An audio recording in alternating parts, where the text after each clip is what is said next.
Welcome to the Fighting on Film podcast, the podcast all about classic and obscure war movies, from the Normandy landings to the days of chivalry and swords. If it's been captured on film, we're going to try and cover it. I'm Robbie of RM Military History. I'm Matthew Moss of Historical Firearms and the Armourer's Bench. As you'll know, Fighting on Film and Warfare Media partnered up to give our listeners a huge discount on high-quality Cold War posters. But now there's more. Warfare Media also offers clothing and the chance to order OP4 DPM camouflage uniforms. Support the podcast and use the code FOF20 at checkout for 20% off your order. Don't delay, visit warfaremedia.net today. Hello and welcome back to Fighting on Film. This week we are finally bringing you some chivalry and swords. We are this week covering 1940s The Seahawk, a classic Errol Flynn swashbuckler. One of the defining films of the genre, I think. It's a real classic, so this should be a good episode, I think, don't you? Me and Matt promised you some more chivalry and swords this month, and when me and Matt were talking about what movies we do for the rest of the month, coming into March, Matt just went Seahawks, and I went, okay, fine, I'm with you, I'm behind you. It was a Flynn speed run, and then we just pulled Seahawks out of it, wasn't it? Yeah, it was. We just pulled up Flynn's wiki. We were like, right, what can we do?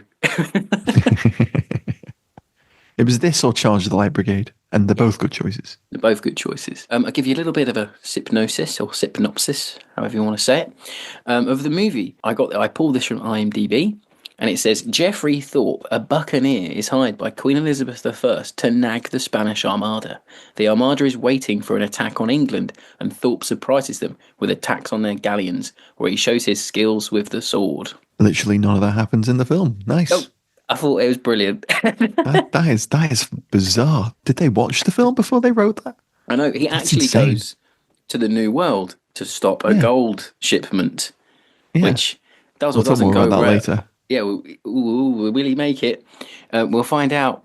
So, cast, aforementioned, Errol Flynn kicks us off as Geoffrey Thorpe, Australian-born Golden Age Hollywood star known for his roles in swashbuckling and adventure movies and a few war films. Captain Blood, Charge of the Light Brigade, Matt mentioned, 1936. The Adventures of Robin Hood, 1938. Dive Bomber in 1941. And, of course, Objective Burma, very controversial. But we covered it with James Holland a few years back. Please go and check it out. It's a good episode, that one. Then we have Brenda Marshall. I must say, preface that this is only they died with their boots on as well. Don't forget that. They died with their boots on. They did.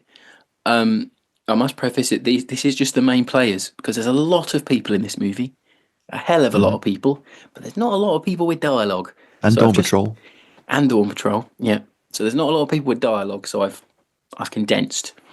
So we have Brenda Marshall playing Donna Maria. She's a Philippine-born American actress, with The Seahawk being her only third feature credit. She also appeared in South of Suez in 1940 and Captain of the Clouds in 1942, which is a James Cagney film about the exploits of the Royal Canadian Air Force. Wow. And then, in that, she also appeared in that one with the next actor that I'll mention, Alan Hale. I hope Cagney does a Canadian accent in that. I know, I have to check it out. I've got a perfect guest if we can get him for that one too. Alan Hale is Carl Pitt. Now, he's Flynn's right-hand man, first mate type in this. But they never overtly say it. It's just kind of assumed. He started in films in 1911. One of his earlier war film credits is U-67 from 1931, which is a World War I romantic drama featuring submarines. Yeah, apparently there's some real footage of World War I subs in it. That's cool. From what I looked at. Let's try and find that if it's still around. Hale himself starred alongside Flynn in 1938's Adventures of Robin Hood as Little John, and he has another James Cagney feature to his name with 1940's The Fighting 69th, and in 1942... that's a good one. It's a good one, do that.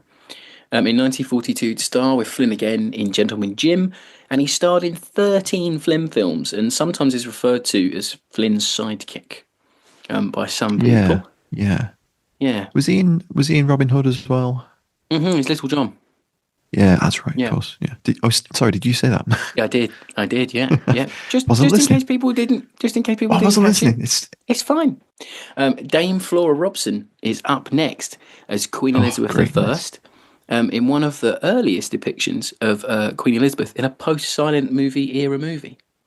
So that's really Yeah. interesting. Very, You were very telling me early. that she was the first as well because she played a couple of years earlier. Oh, yeah. Yes, she did. She's a British Academy Award nominee, perhaps best known to fans of the podcast for her role as Miss Barker Wise in Guns at Patazi in 1964. And she, as Matt mentioned, she played Queen Elizabeth in an earlier film, Fire Over England, which also is about the Armada. Other war movie roles are 2000 Women in 1944, about a female internment camp in occupied France. That looked really good, by the way. We need to do that. Not seen that one. And then two other movies we really need to do: 1953's Malta Story and 1963's 55 Days at Peking. Yeah, I always Yeah, forget she's in 55 Days. she's great. She's Yeah, great. To me, she's a little bit like Maggie Smith before Maggie Smith. Does that make sense? it does. I know what you mean. That She has that that same archetypal energy. British character actress. You know, she's just great. She embodies any No, role that she I see has. where you're coming from on that, definitely. Then we have Claude Rains as Don Alvarez. He's the Spanish ambassador, one of the film's one of the film's baddies. London-born, four-time Academy Award nominee, Golden Age character actor. Served in the British Army during the First World War. He was actually gassed at Vimy in France in 1916, Wow. which damaged his vocal cords. He didn't go back fighting. I think he served with the Transport Corps after that. His film career started in 1920. Some of his pertinent credits include Mr. Smith Goes to Washington in 1935, Casablanca in 1942, and he appeared as Mr. Dryden in 1962's Lawrence of Arabia. And he also, because I always like to find these if they ever did them, one appearance in the TV show Rawhide in Nice. 1963. One of the classics. Yeah. Had to do it. Of course, he's the captain in Casablanca, isn't he? The policeman. Yes. Yeah. Yeah. Really recognisable. Completely, Really completely recognisable spaced on that. fellow. That's amazing. That's great.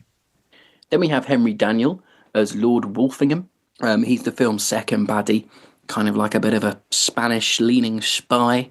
You know, I might mention him again in a new feature coming up later that is probably a one-off. Stay tuned for that. He's a Surrey-born actor.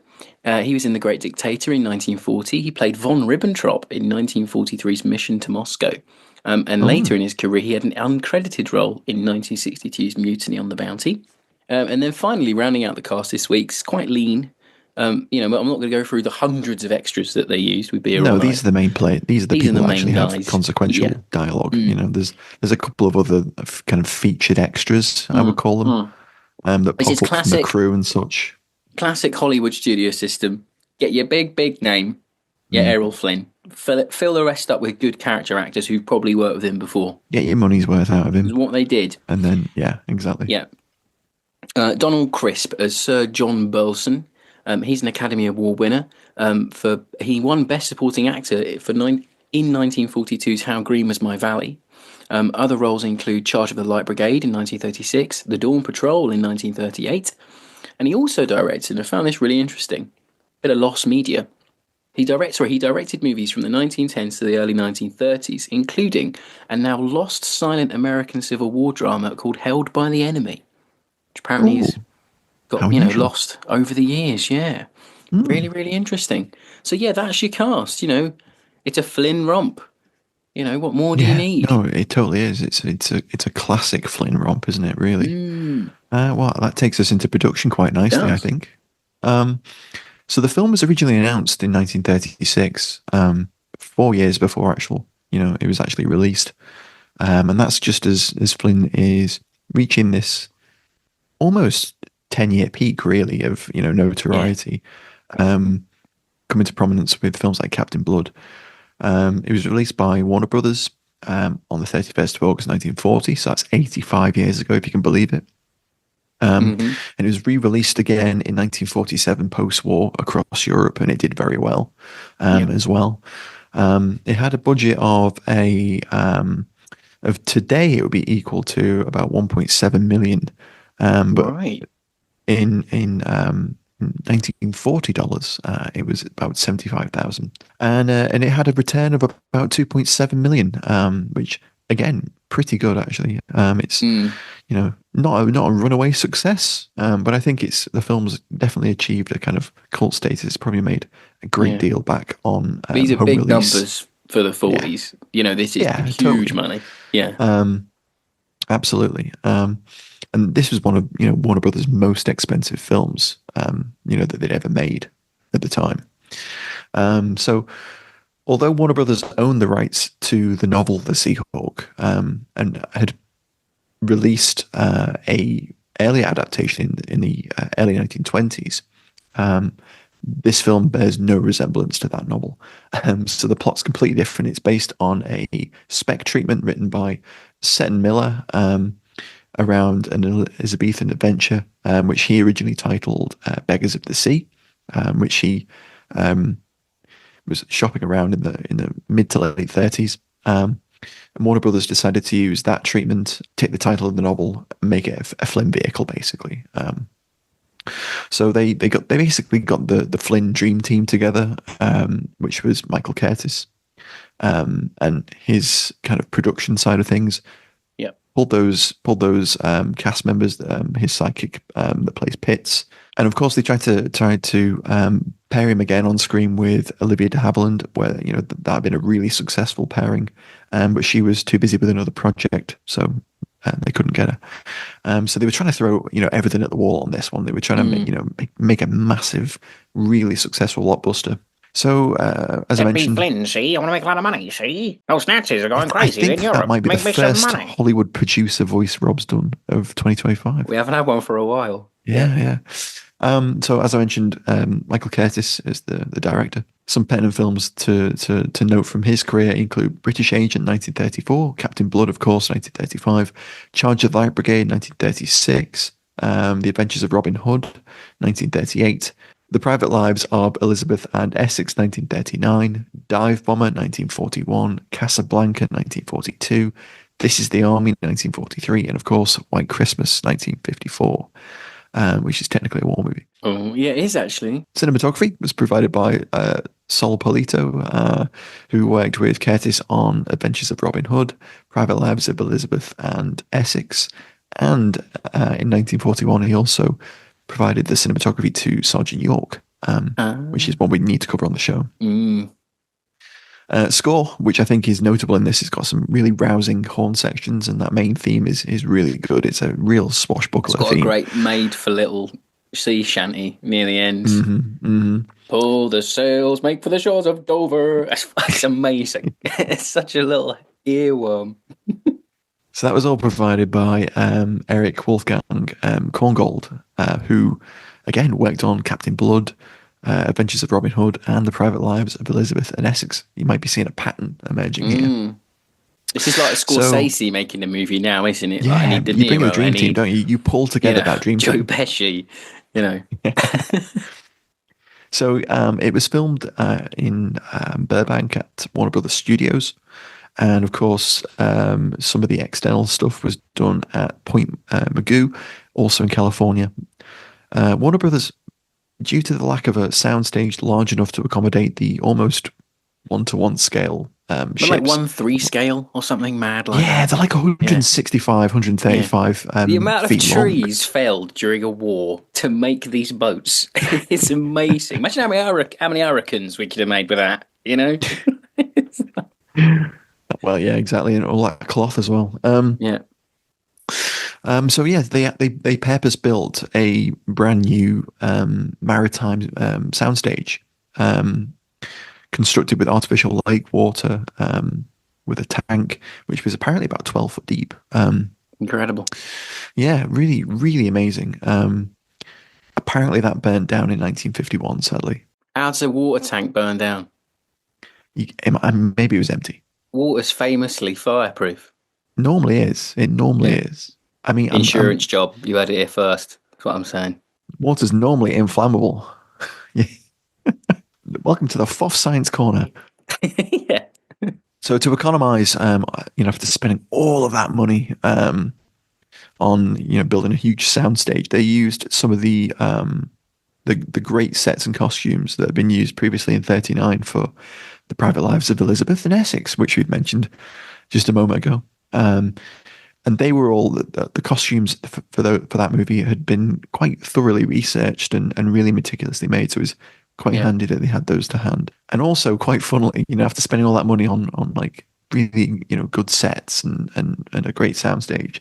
They reuse a lot of stock footage of ships and the carriage that Flynn and Oh right.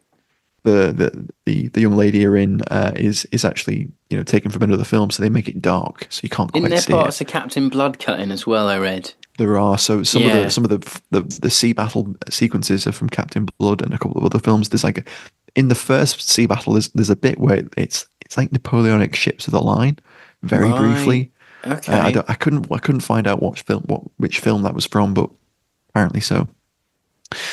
The film was nominated for no less than 4 Academy Awards at the 13th Academy Awards. It was nominated for art direction, original score, sound recording, and special effects, which, yeah, I can kind of Did it justify. win? It didn't Did it win win any of them. anything? Oh, Didn't much win like any of them, Errol I'm afraid. Flynn, never got a nod, did he? Yeah, not a single Weird. nod, which is, yeah, I guess, yeah. And that rounds our production for this week. Oh, brilliant. Okay, so we're into the retro review, which is from Time magazine. And they say The Seahawk is 1940's lustiest assault on the double feature. It cost 1.7 million, exhibits Errol Flynn and 3,000 other cinematic actors performing every imaginable feat of daring do. The Seahawk is a handsome, ship-shaped picture to Irish cinema actor Errol Flynn. It gives the best swashbuckling role he has had since Captain Blood for Hungarian director Michael Curtiz, who took Flynn from bit part player ranks to make Captain Blood, and his 9 pictures with him since. It should prove a high point in their profitable relationship. I think it did. I should have read that in a 40s accent, because that You should have read done. incredibly 40s, didn't it? Yes, it did. A very 40s review. Yeah, I think they I got it sure right hope though. that picture does well. Oh yeah, gee whiz! Sure hope the Brits give those Jerry's a bloody nose.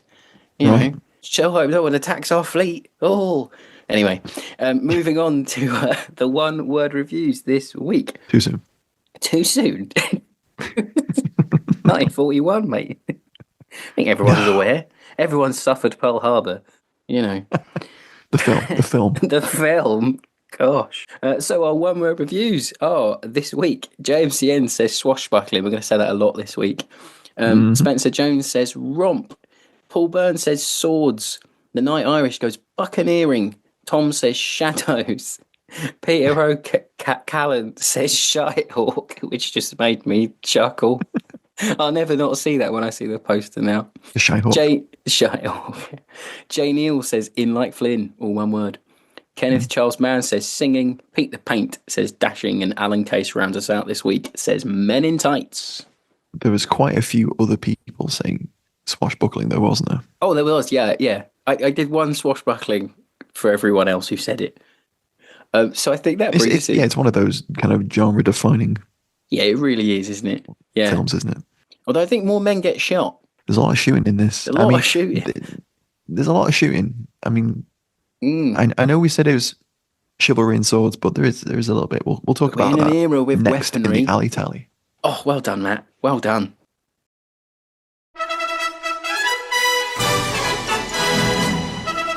It's time for Alley Tally on Fighting on Film. Do you not want to break down the nature of the ships, Rob, and the designs and famously landlubbers on this show. You could have shown me a picture of a boat from 1980 and I would have agreed it was right for this. So it's fine. Unless it's a Bayliner trophy, which my dad used to own, I haven't got a clue about boats. there's no viewing rooms on these boats. But there's galleys. That's the There is. appropriate term. There's Yeah. there's upper deckers. So yeah, the ship models, they're cool, but they're inaccurate. What? So that, Inaccuracy yeah. in my 1.7 million blockbuster? Clutching my pearls. My 1940s swashbuckling adventure isn't historically accurate. In my Flynn film, to take my mind off the war? Oh no. So yeah, at this point, Spanish galleons weren't particularly driven by oars. It's more of a galley, war galley type thing. How does that work? and I got a clue. basically, it's like they depict in the film, although probably not as spacious. It's a lot of Okay. fellas with oars, and they just row, and Right. that propels the ship along. It blew my And- mind that the sails aren't doing all the work. I genuinely thought. well, yeah, that is just did it. You know. it's one of the benefits of having oars is when you're becalmed, which is when either the wind's blowing in the wrong direction or the wind Yeah. isn't blowing at all. You're kind of like you can Thank move God under you've your read own Hornblower steam. this week. That's all I'm saying. Thank God. Oh my God. Yeah. So I think we'll talk about some of the swords and some of Right. the firearms, and then we'll circle back to the ships later on and stuff, because we'll talk about those Hooray. in favorite scenes. So there's very few weapons in this are period correct. Again, not an issue, but it doesn't matter. All the pistols. Sean Connery there. I might leave that in. All the pistols, Miss Moneypenny. And the Seahawks. All the pistols. All the pistols. A percussion lock. Percussion lock. I'll stop. You'll see. But they're all made to look like flintlocks, which is nice. But flintlocks weren't really a thing in 1588. Okay. So flintlocks came in a little bit later. I'm sure Jack Warner was bricking it, thinking that we would cover this and say that. There's flintlock adjacent kind of, Right. lock mechanisms, but not really at this point. So they should have really been wheel locks. That was the most common. Okay. But yeah, there's muskets that are mocked up to look like matchlocks, which is cool. They have They even say muskets in the movie, don't they? They do. Care. They don't do. care. That's great. I mean, it is musket. Yeah, it's fine. They're close. They're trying. That's all that matters. They're doing the best. Yeah. So there's muskets, and again, we were talking about this, and I think you're right. I think they are mocked up Springfield trapdoors, just like in the Alamo. Because, Maybe I had a feeling that some of them might have been mock-ups. I think so. I was scanning for like a rogue bolt action because you always get one in this. It's like if you pause Zulu, you can see the odd long Lee. Oh yeah, Lee the long method, Lees. Yeah. Absolutely. Yeah, so I think there are because they've got the long serpentines, which what would hold the match of the matchlock. They've got those, but there's no match in there. Props to them though. They do have the matchlock rests, which are those sticks with the little, the U shape at the top that you can rest your musket in. Yeah, that's a nice bit of attention to detail. They probably didn't have to do that really, but they did it, so that's quite cool. And some of them have like an extension on the stock of the fore end where it's like lumpy to make it look like a period. Oh yeah, stock. I know what you mean. And some of the butt stocks are like that as well. So there's for some of the kind of almost hero props that are in the foreground, they do actually make quite an effort. I was quite surprised. They've gone into the Warner Brothers armory and just gone, whatever looks old, just grab it. Yeah. That's what they've done. They had that submachine gun from Battleground, and they were like, no, not that one, not that one. P40 mock up there. Whoa. Whoa. Right sentiment. No. I liked Errol Flynn's rapier that he has near the end. Yeah, again, period incorrect. So rapiers at this point, they're coming in. This is where they're beginning to get popular. They're a bit Gucci, aren't they, rapiers? They are, yeah. So Flynn and all of his opponents have rapiers, and that's the classic swashbuckling sword, isn't it? That's the thin, fast, swishing around. It looks really cool. But basically, at this point, someone like Thorpe would probably have had something more akin to like a slightly thicker, like English backsword, which is instead of being double-edged, it's single-edged, and it's got a thicker blade. Broadswords, like a Highland broadsword, that kind of like thickness, were quite popular at the time as well. Times like this, thank God I started doing this with a weapons historian who actually knows what he's talking about. Because some weeks I'm just like, I'm just gonna put a disclaimer out there that I am not a early modern edged weapons expert, but I'm trying. And then most of the crew have cutlasses, which are standing in for the kind of like English hanger, which is like a really chubby, shorter sword. I like the lad with the club. Pretty decent. At the lad with start. the club as well. He was good. Yeah. There's a blunderbuss. There's a blunderbuss in the first battle. When they board. Mm-hmm. You can see it quite well when the Spaniards throw all their weapons down in the pile. Yeah. It's cool. Yeah. But yeah, the rapiers are really nice. I'll really also cool. say in that starting sequence, I'll probably talk about more in favourite scene, but Mm. for the time, that sword fighting's a bit brutal at the start. For the time, Yeah, I mean, well, Yeah. if you compare that to the sword fight at the end, Flynn comes out of that, clothes are ripped. He's got cuts. he's got like marks on his head. Yeah, that's actually quite rare for this kind of True. movie. Yeah. You don't always see that kind of. He didn't like them candles, did he? He's cutting He them up. didn't. He didn't. No. We're going to talk about that in a minute because I love that scene. That's Right, my okay. spoiler's favorite Is scene. it your favourite scene? Yeah, Well, it is, yeah, okay. I'll save my little It's one of fact for them. that. You've probably got it. No, Can I absolutely. have an Ali tally pick before we go into my special feature? If you're Of done? course. Yes. So I've got one more thing after you, but go No on. problem. I like the little macaque monkey that Flynn's ship has. Oh yeah. Or a Where little he, dude. like doffs his little cap every time exactly, someone looks or at a him. little Love it. dude.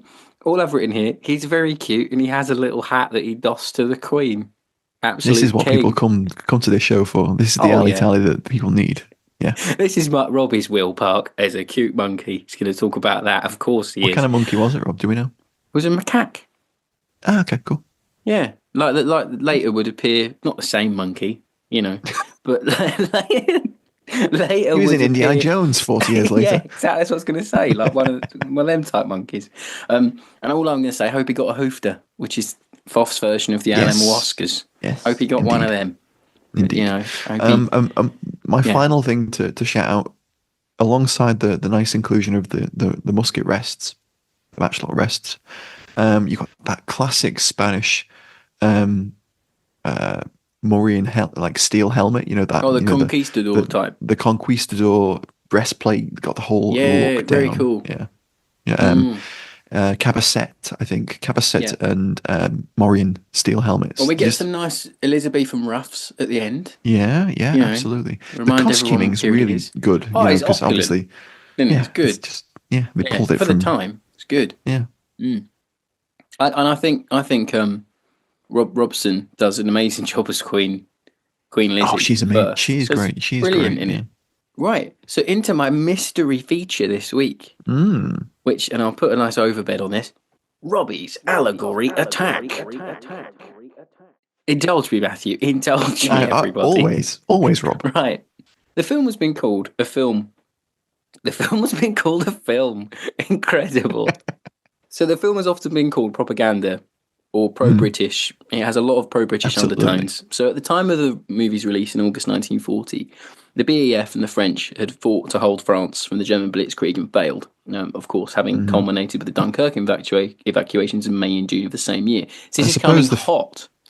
Sorry. Yeah, I suppose the filming had finished by then, Yeah, of course. Like they probably didn't. by that point. No one knew what was going to happen. You got that phony war going on as You've well, got it. and Yeah, everything exactly. else. So in fact, the last day of the operation, Dynamo, was June 4th, 1940. So this is, about a month after. So it's not a good point in the war for the British. The Americans haven't joined yet. And the Spanish king at the start is a clear allegory for Hitler and Nazi Germany. And he says this speech in the opening scene: replace the word Spain with Germany and you'll get what I mean. He says, with England conquered, nothing can stand in our way. Northern Africa, Europe as far east as the Urals, sort of preempting Bob Ross Did there they a little know bit. about the Urals at that I know, point? right? Someone at Warner Brothers do something here. Then the New World, to the north, to the south, west to the Pacific, over the Pacific to China and to the Indies will our empire spread. One day before my death we shall sit here and gaze at this map upon the wall. It will cease to be a map of the world. It will be Spain. Germany. So, very, very sort of, Ubermen type start to that. They've got a big world map. I'm sure that scene's been replicated with German Very officers in historically many accurate war map, films. of course. Of course, yeah, And I've also gone a little bit more deeper in the film's allegorical themes, intentionally or not. So for me, and this is with incredible hindsight, the mission to go and cut off Spain's gold reserve, grabbing expedition into the New World that Flynn does. The daring journey across the sea to stop a force before they can grow into a larger one. In the movie terms, it's growing an armada. For me, is almost a direct allegory for the BEF and French's plan to hold the Germans at the Maginot Line, only to be heavily outflanked and defeated.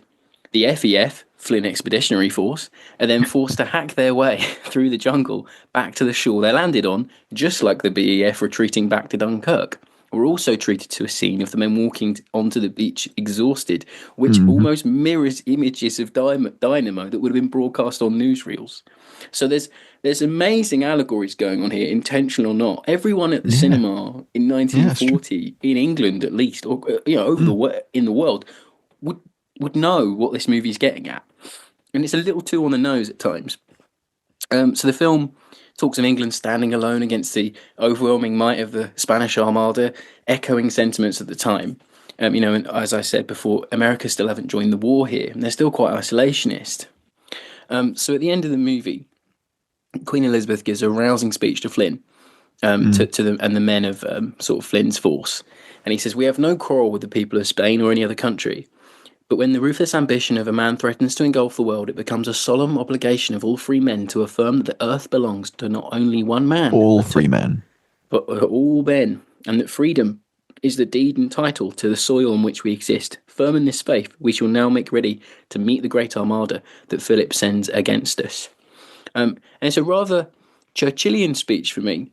So Winston Churchill had been made PM in May 1940, and he had to obviously deal with the fallout of the retreat from France and the burgeoning war in the Western Desert. And Churchill gives his famous "We shall fight them on the beaches" speech in June 4th, 1940. So only a month before this comes out. And it's just a bit of a spooky coincidence. And a side note, just a month before the film's release, mass observation reports have suggested that British morale for the war in some areas of the country was at near zero. One man even claimed that everyone looked suicidal.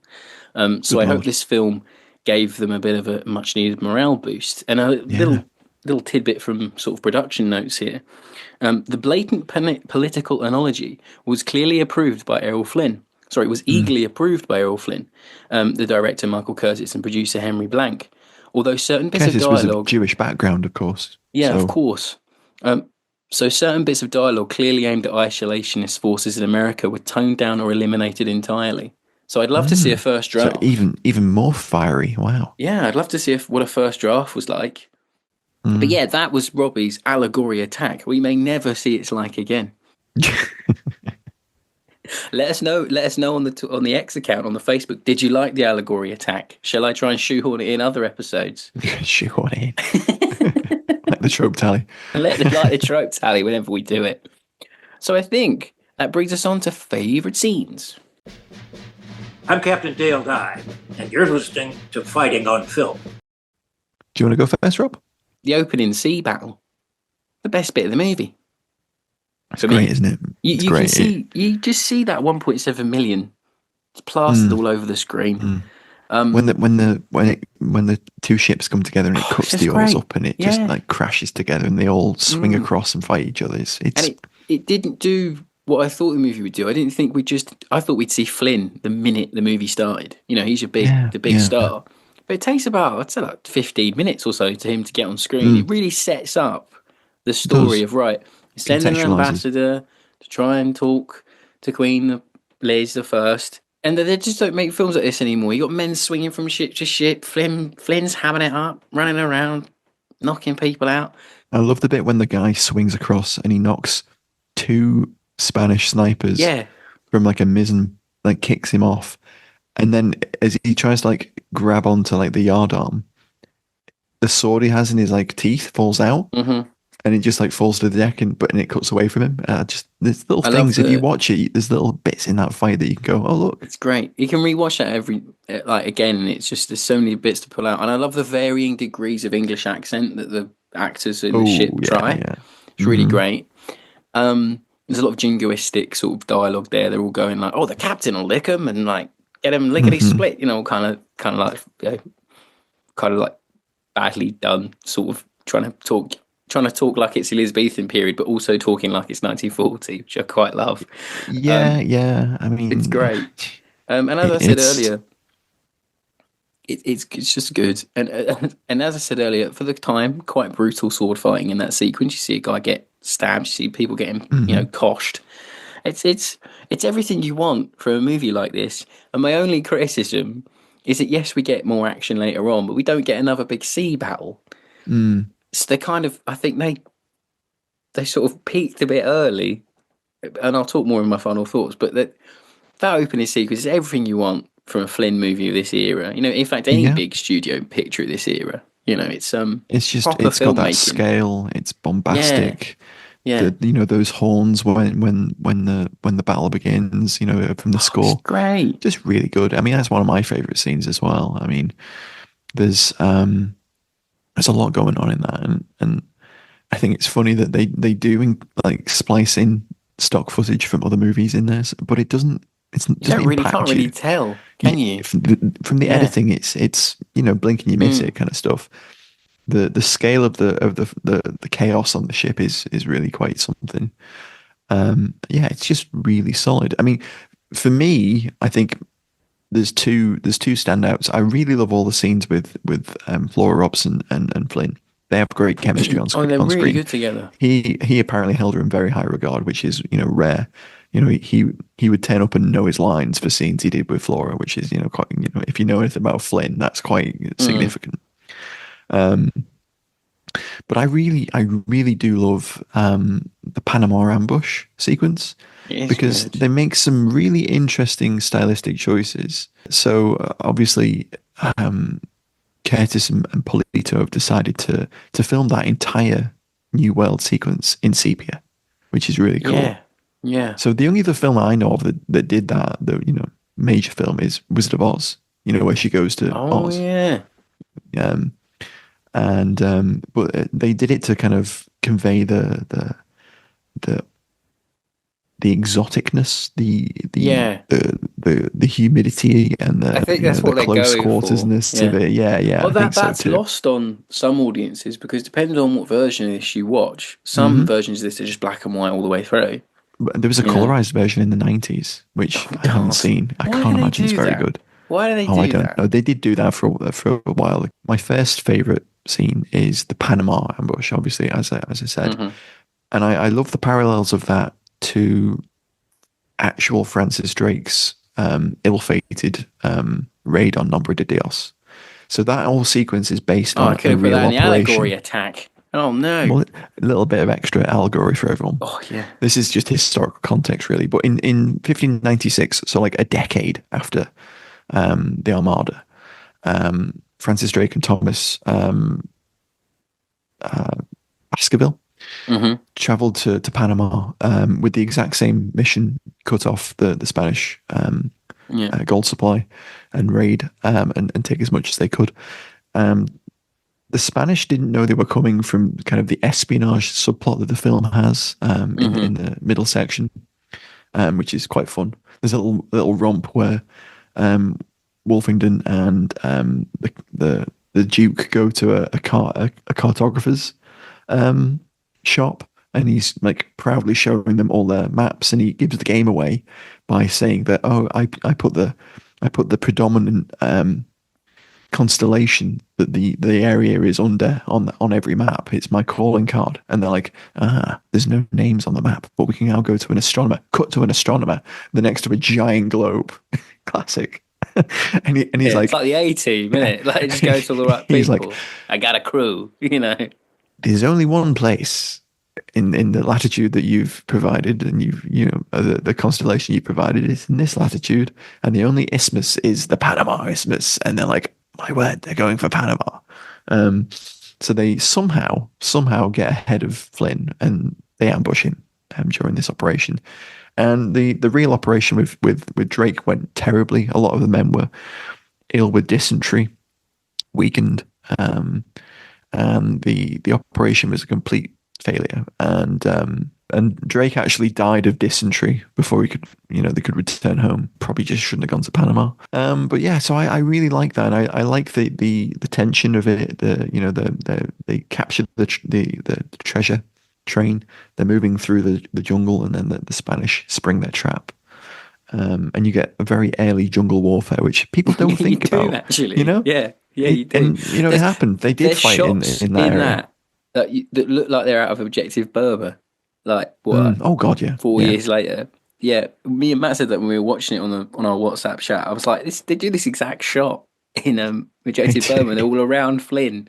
You know, where he's briefing them. Yeah, yeah, it really does feel like that. Yeah, you get some good shots of Flynn hacking out like bits of tree and stuff. Yeah. I mean, I think one of the most harrowing parts of the film is, you know, they have to escape through this dense jungle, swamp, and all the men are dropping like flies.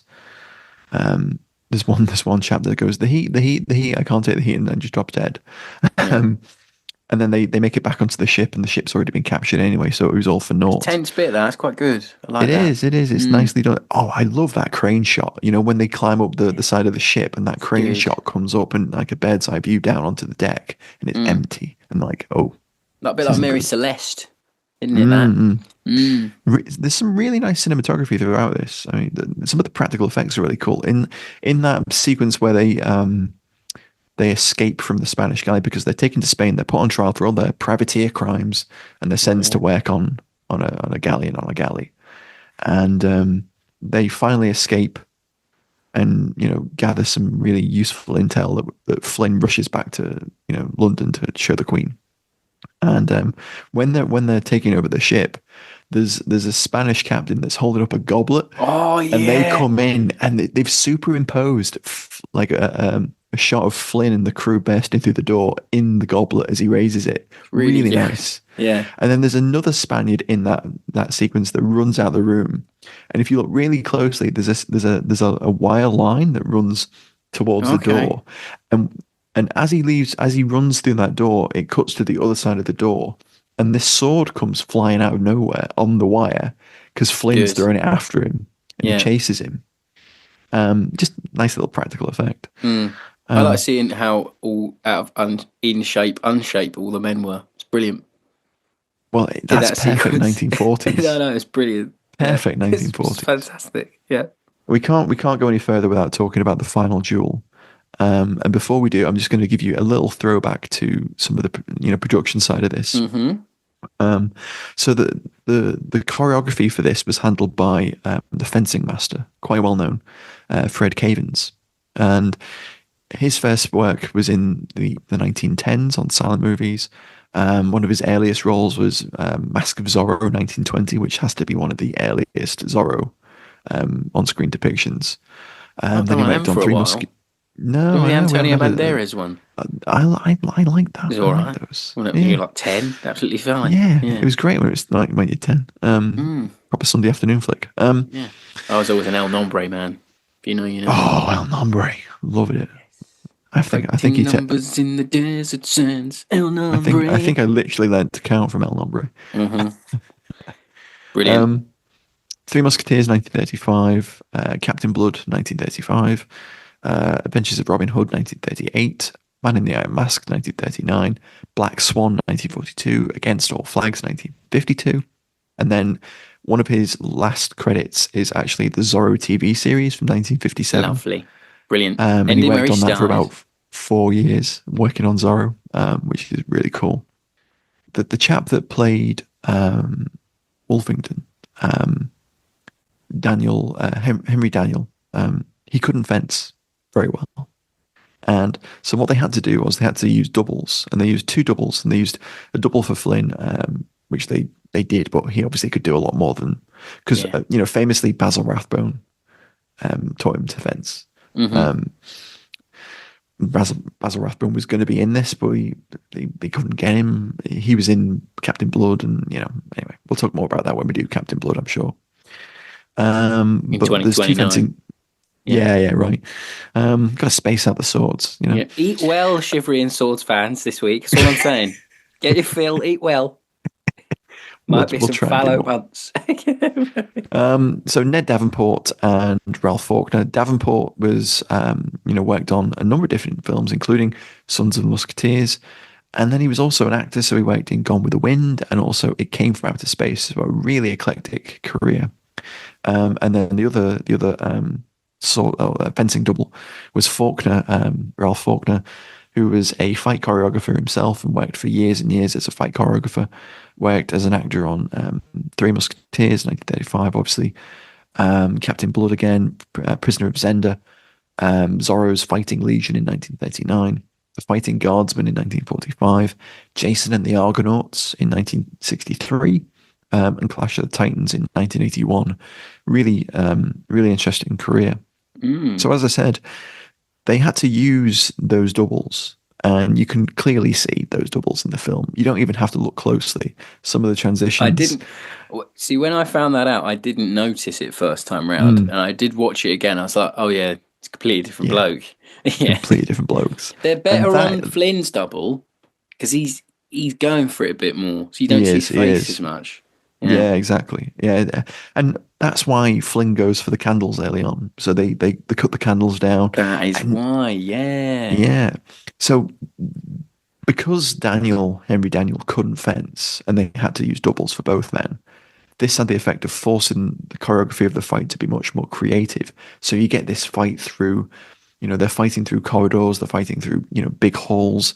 At one point they both tumble through a glass door. Yeah, that's great. And they're fighting down steps. It's really good. There's a lot of scale, a lot of width to that. There is. More than you'd expect. Yeah. The camera work's really good.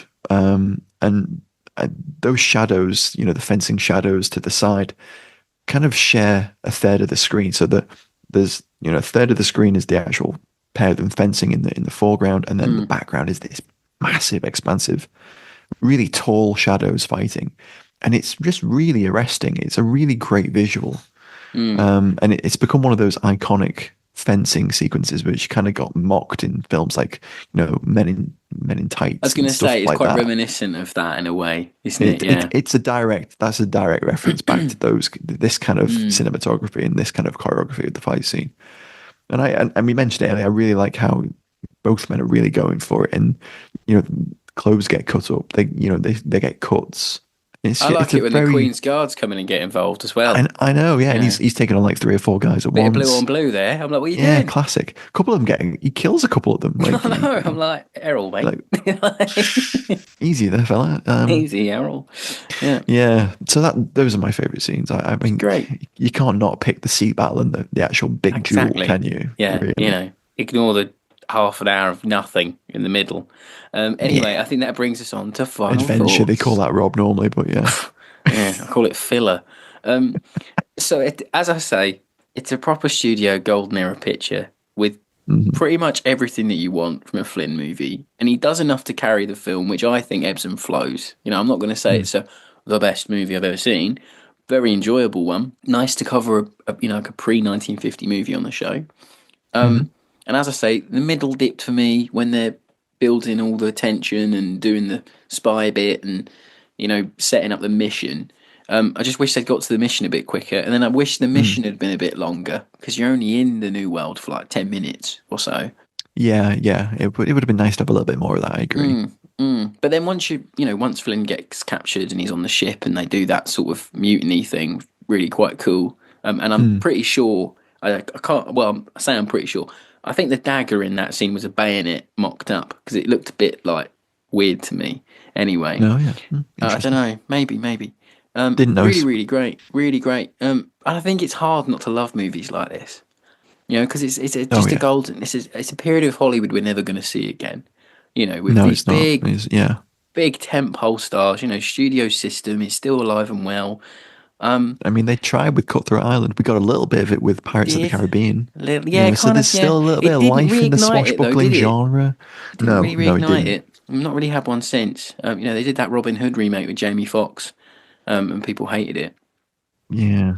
And when Taron Egerton. Taron Egerton, yeah. One. Yeah, yes, awful. Yes, terrible.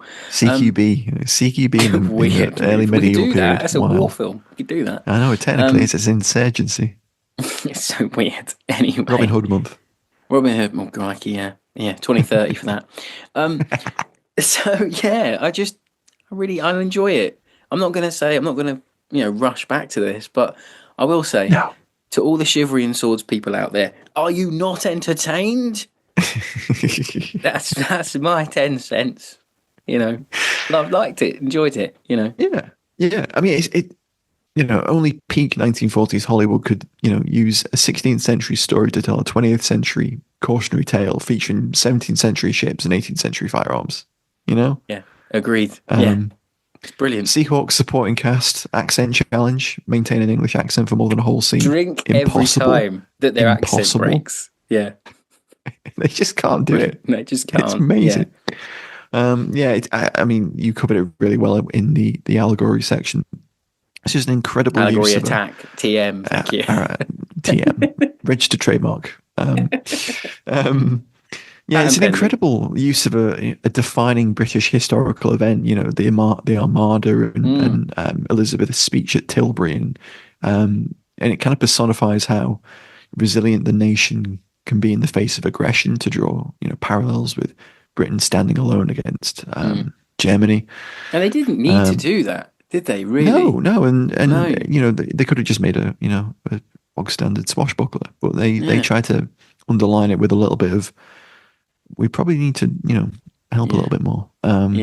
Which a bit of backbone from Hollywood is nice to see. I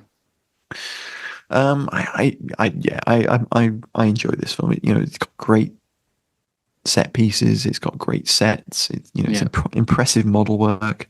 Some nice effects.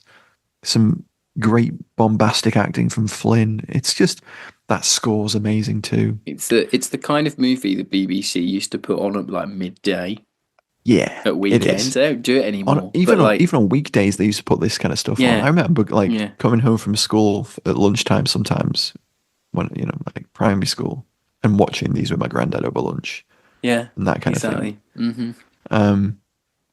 But yeah, it's just a great swashbuckler, but also with an interesting underlying piece of historical context to it as well. With the whole propaganda element. Yeah, I found that a fascinating film. I found that part a lot more interesting than the movie as a whole. I found that really interesting what they did with it, and I think it as part of movie history and in terms of how movies are used propaganda tools. It's very, very interesting because it's not. Absolutely. It's not one we necessarily think of when we think of movies that are propagandic from that time. It's not going to. You wouldn't say this in the same conversation as like San Dimitro London or Nine Men or something like Objective Burma as well. You think something as controversial as that. I think it's a very interesting place in movie history. And I hope all the Chivalry and Swords fans are happy because we did say we'd do a few more. So I think that brings us on to this week's large question.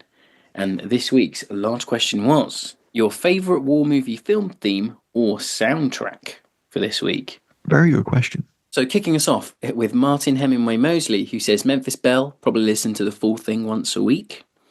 Then we have Adam Christian again, who says any Vietnam era movie or Generation Kill. Marcus Cribb says, if we can count Last of the Mohicans as a war film, and we do here. Certainly takes place during a war. Yeah. Really weird score as well. It's half classical, half electronic. He chooses Last of the Mohicans, I Will Find You by Clannad. Mm-hmm. Yeah. Then we have JMCN, who says, a proper blood moment this, fully aware the movie has its flaws, and I think it's the piece of music they use when Kenneth Branagh goes home in Dunkirk. He looks out at the little ships. Yeah. I want to make an edit where when you see that home bit, you cut in the bit from Darkest Hour, but then you also cut in the Calais bit from Darkest Hour. I think that'd be a good fan edit. AD Bond says, has to be Nam movies, Hamburger Hill, Apocalypse Now, and Platoon. You always get some great rocking music in those. That's the soundtrack, isn't it? It's just, it's instantly of the time. And then one with some classics with Alan Taylor. He says the Dam Busters theme. Of course, it's classic. Then we have Matt Raubenheimer, who says, for me, it's a Battle of Britain. Any one of the three themes from that movie. The main theme, Aces High, or the Luftwaffe March, or William Walton's Battle in the Air. Fantastic. Then we have the Night Irish, who says, I thought about Zulu, I thought about Master and Commander, but in the end, it's the Escape to Victory end credits theme. Absolutely not. Yes, it's good. I listened to it. I thought it was great. No, it is. It is good. It is good. It's one of the best parts of the film. We'll have Kevin Getz, of course. He says, "Is there really any other theme?" And he puts "Bridge Too Far." Classic. Brian Williams says the Bridget Remagen. Interesting. Mm-hmm. Interesting. Karen Shortland, who says Saving Private Rhymes. John Williams, What Can I Say? My favourite film composer. Beto Lopez says 633 Squadron.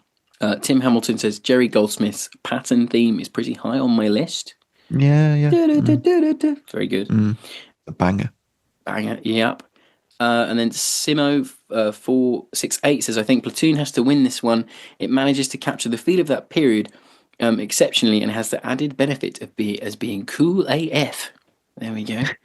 And then I think rounding us out for this week, we will have Simon Oakley, who goes with Burning Bridges from Kelly's Heroes. Of course.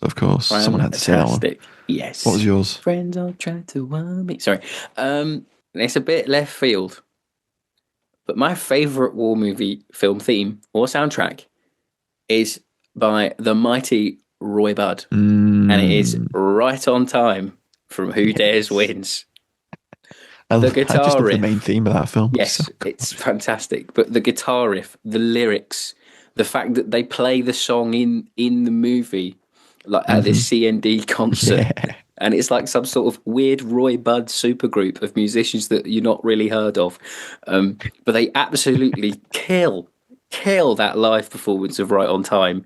And me and Matt do historical airsofting, and it's become a bit of a sort of rousing theme for us. Like we always hum it or sing it when we're running around woods shooting little plastic pellets at each other. There are other people there. It's not me and Matt. It's not some like weird battle royale. And then also, I also as sort of a more of a theme than a song. You can't knock Zulu, can you? Zulu's incredible. It's really. Someone asked me that a few months ago, and I said it, and they were like, "Oh, really?" And I was like, "What? Yeah, it's good." When I'm on, I do listen to a lot of war movie themes when I'm on the treadmill because they're quite some of them are quite marchy, so it helps. Of course. But anyway, what's your favourite film theme or soundtrack, Matt? I have a soft spot for the Wild Geese theme, obviously. What the song at the start? No, God, no. Gonna the eyes, but no tears. No, not that one. No, not That's Joan. Great. It's great, but it's not that one. No, the main thing. Sorry, this is great. And then, but my response to the actual X post was the main theme from War Eagles Dare. Just the snare drum at the beginning, and then the horns. Those deep horns. Oh, it's great. It's great. So good. They're fantastic, aren't they? And I just thought a good question because we do talk about soundtracks a lot on the show and what the images they evoke. Try to, because they're important, aren't they? They're a really fundamental part of a film. I'd wager the war movie genre, maybe above all else, has some of the greatest soundtracks in cinema history.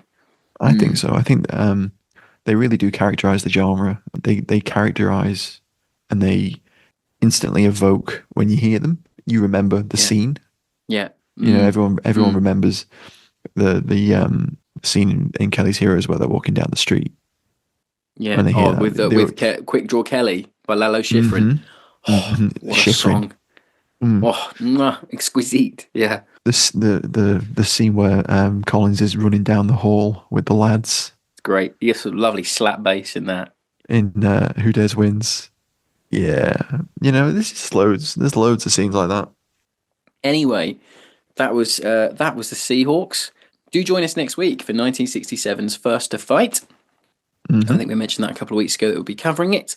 That's a US Marine Corps film, I think, isn't it? It is indeed. Yeah, it's kind of like a fictionalized version of John Bassilone's story, but not quite. The allegory attack might have to come back. Oh God, no. No, it won't. Don't worry. Anyway, do join us on all the socials. You can join the FOF Faithful on Facebook, get involved. And we're also having a guest on in a couple of weeks' time. Max Burkett, a costumer and uniform supervisor who's worked on a lot of military movies. That's really exciting. It's nice to get a production side of things. We haven't had a production guest for a while, so it'd be really nice to get some insight. He's one of my old mates from my reenactment days, so it's even better. If you if you want to ask Max a question, you can join our Patreon, and all Patreons get the first dibs on asking questions to guests. They do. And of course, they also get to pick a patron pick once a month, so you can help us decide. End of the month, we're about to the end of this week. I think put up this month's Patreon pick choices. It's going up soon. At the so time if you want to get recording. involved with both the Patreon pick and asking Max a question, then head over and check out our Patreon. Yep, and patrons, if you're listening, get your questions in by Monday the 17th. And you get 20% off Warfare Media. You do, yeah, and you get 10% off the FOF shop. And they've got new posters out. Exactly. We've been fighting on film. You've been the listeners. And we'll catch you next week, folks. Bye-bye. Catch you next time. Bye. Bye. Bye. I still use those.